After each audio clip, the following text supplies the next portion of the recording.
Right, hello everybody, welcome to a bit of a special edition of Friends Green Porsche Prep Book. If you remember, probably 2 years ago, we had two cars that we did a film on, a red and a white air-cooled cars, which we don't really specialise in, and I was deciding which one to keep.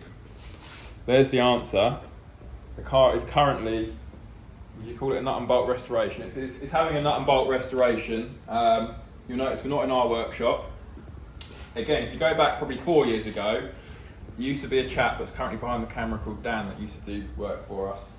Still does stuff for us, but in his own workshop now, and isn't in the videos, but he's here because he specialises in air-cooled stuff, doing my car. So we're going to have a little look around, aren't we, and show what's been done. Okay, so I'm going to quickly explain how this came about. So essentially, I've always had it in the back of my head that we're going to do some work to it and tidy up a little bit, but essentially it was a nice car. And I remember in the previous video actually saying that we couldn't find any rot. We'll get onto that in a second. So the brakes failed, and it was, I can't even remember now, was it the master cylinder, wasn't it, that failed? The brake pedal went to the floor when I was doing about 70 miles per hour on a country lane. It was very scary, and it's been off the road. And also the immobiliser was playing up, so the car sporadically wouldn't start. So Dan took it, and they were the two jobs to do. And I bought all discs and pads and calipers that the brakes were all new. And then it got here, and Dan started persuading me basically, why don't we just do this? Why don't we, while we're doing this, let's just do that. While we're doing that, let's do this. And then before we know it, this is where we kind of are now. So, yeah, I don't know what to, should we just explain the rot? Yeah, I mean, at the end of the day, like, this has started, it stems from having a little bit of shit down there, isn't it? And then the more that I've dug into it and stripped bits off, the more we found. And that's kind of why we went down the path of let's get it all apart and do it properly, because it was such a good example anyway. What was the first bit that you found? It was in the first bit was up inside that kidney bowl area. It was in here once you stripped back all the suspension and stuff. Yeah, it became very obvious. You could get a clear view of it. And you could clearly see. Just back there, right in the kidney bowl corner, sort of thing. And once the side skirt was off as well. But we couldn't see that because the side skirt sits on the side here, doesn't it? Well, yeah, it's just hard to see it with everything in the way, really. And then with the oil lines in the way, with the suspension in the way, it wasn't clear. And then you took the wing off. Just for no, it was actually I found that when taking off the oil lines and oil cooler. Yeah. But it wasn't as apparent until the wing came off, was it? Yeah, no. But it's really strange how this side of the car. Yeah, so it's got everything in Europe. 100%. Yeah, we've talked about this a lot. So usually you'd have rot on the near side that goes through the puddles by the curb side, but the near side of the car is absolutely clean, isn't it? Yeah, it's immaculate.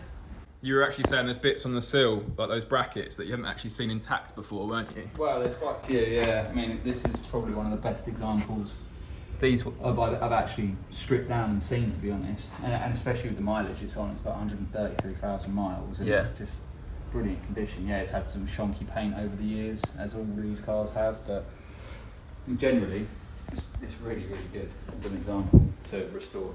And the fact that we're restoring it back to a standard 3.2, which is really nice, seeing as everyone was on to do cool back dates. Which, to be fair, some of them are really cool, but it's nice to keep some originality once in a while. So you've done loads of these before, but people always, when they're spending tens of thousands, put them back to backdated, like 60s, 70s looks. I've done just a standard 3.2. We've always ripped the bumpers off, put like early style bumpers on the front, change the front slam panel over to early style and try and make them look like they're pre-74 cars.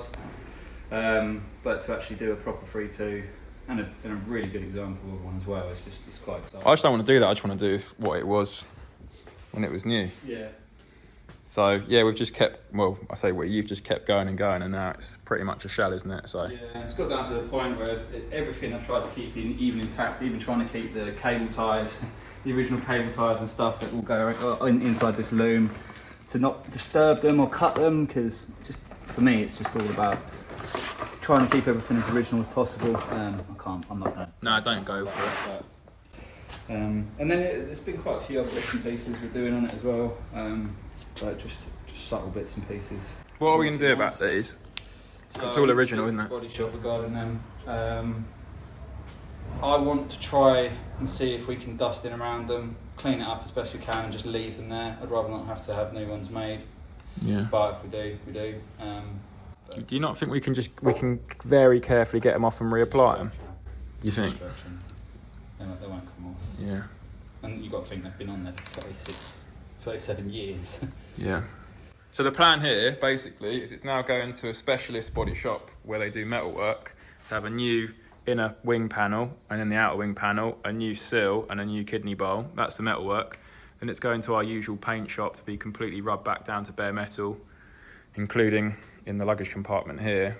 So we were going to leave the blower box in, wasn't it? Yeah, so with the original cars, sort of this luggage compartment area, they were never finished particularly nice. If you can see all around here, it's quite flat and everything, but we sort of decided ourselves after seeing a few other things and what I've done in the past, it's going to look much better if we do it all properly. When you open it up and you lift the carpet and it all just looks immaculate. So essentially better than original by keeping it as original as possible.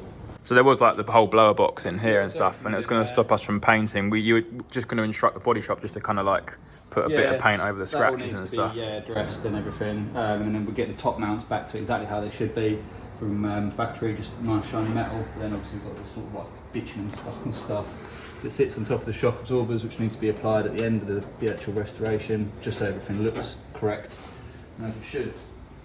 After. There's no signs of any accident damage No, anyway, actually, is there? Damage at all. No. No. The only things are, it's literally just this offside for some reason, but it can only be that it's been in Europe. So I've got no like invoices or anything of it being abroad, so I don't really. it's weird. It's just really weird. Unless it was sat in a salty ditch. I bought it from a chap in the RAF. I think I mentioned in the first video. I actually picked it up from the RAF camp and drove it around the airfield, which was cool. But he didn't mention it, and before him, his uncle had it who passed away. So I don't know. Who knows? Cars go through an awful lot over like their lifetimes, especially old Porsches. What was the other original bits you were saying you haven't seen before? It's when you're taking the sunroof off, wasn't it? You don't think that's ever been off? Some stuff on the sunroofs where they normally get taken out and people replace it either the runners or the seals or anything like that. These had little caps over the top of these, which I hadn't seen before. And then the doors and everything still had all the original tape and everything along the top of them, which you just don't see. The cars generally get ripped to pieces over the years, bolted back up, poor restorations have been carried out when the cars were cheap and restorations were cheap, let's say. Should we lift it up? Mm-hmm. So we're doing all the engine bay as well, so everything's ripped out the engine bay. That loom is totally loose, so that'll just be on the floor when it's painted. And like, we're not really going to try and do too much to the underside of the vehicle either. This is in just such good condition, there's no need. Good TFR and scrub down and a recoat with some like stone guard, not stone guard, but any sort of. Is there any particular points they usually go, other than what we've already spoken about? I mean, you can get a decent view of up inside there. You kind of, if I get a torch for you. Do you know what I'm surprised about? The scuttles usually go, and the scuttle, which we can't show now, is good on this, isn't it? Yeah, it's absolutely immaculate. It's obviously had paint in the past, but they generally rot all around the bottom where the windscreen and everything gets fitted, and this one just isn't. Yeah, but that near side's absolutely fine. Yeah. Not a lot to show, is there? So what are we doing on the underside? Just not much really, it's fine, isn't it? A bloody good clean. Yeah. We are still replacing a few other bits and pieces on this, so all new brake lines and everything will be going back in once the car comes back to me. We've got new fuel lines going in as well, as these ones are not only completely corroded, but they're perished in with new fuels. We can't trust old rubbers, so they'll be replaced with new. Well, pretty much everything's new, isn't it? The shopping list you've given me is... Yeah, there's really very little, and we're using it like as... Everything genuine, parts, basically, really, we pretty much can. everything's genuine. There's no point in getting all the cheapest you can stuff because it just doesn't last, or it doesn't fit, and you just end up spending so much time sorting all the bits. I guess I'll continue the video when you start fitting it back up and Yeah. show some of that stuff, but this is just to kind of show this. Should we show, I don't know, should we show a couple of the little anodised bits? Zinc plated bits? So